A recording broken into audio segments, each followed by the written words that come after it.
सभी भक्तजनों को जय श्री कृष्ण, जय श्री राधे।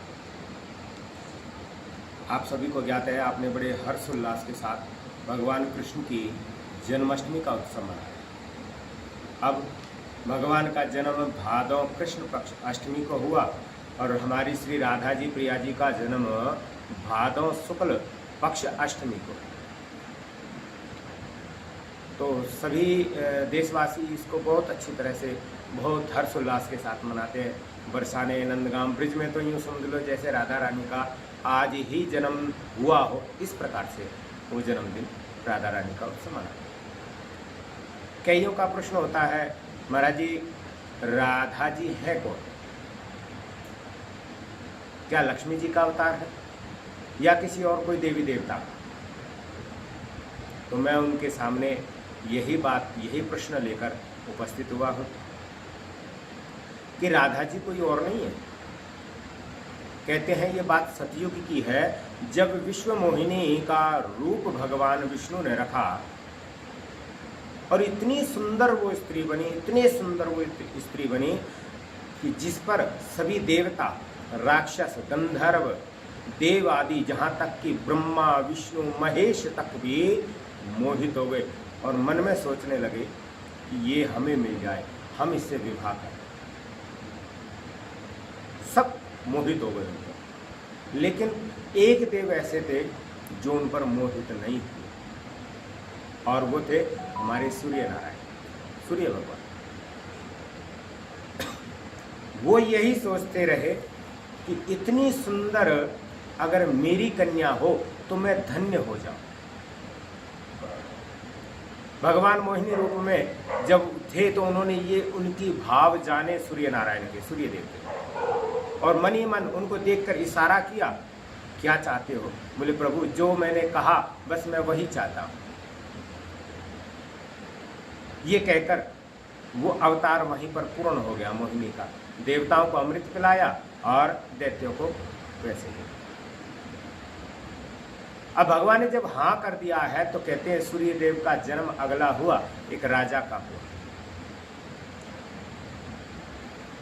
वो जीवन पूरा करके भी उनका जो अगला जो जन्म हुआ वो वृषभानु के नाम से। बड़ी तपस्या करी, बहुत तपस्या करी, क्योंकि भगवान को अवतरित अपने घर में बुलाना।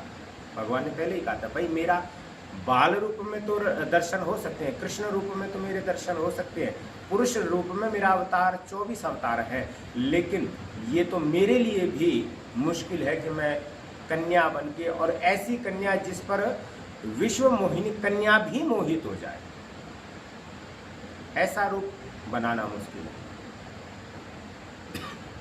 तो उन्होंने वृषभानु जी ने बड़ी तपस्या करी, ब्रह्मा जी को प्रकट किया।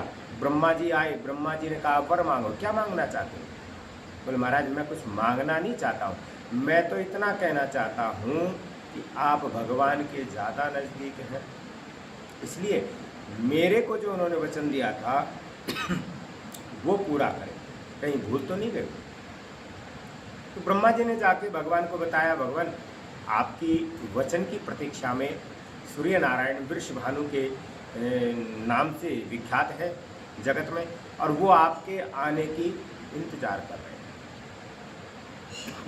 कन्या के रूप में आने की इंतजार कर रहे हैं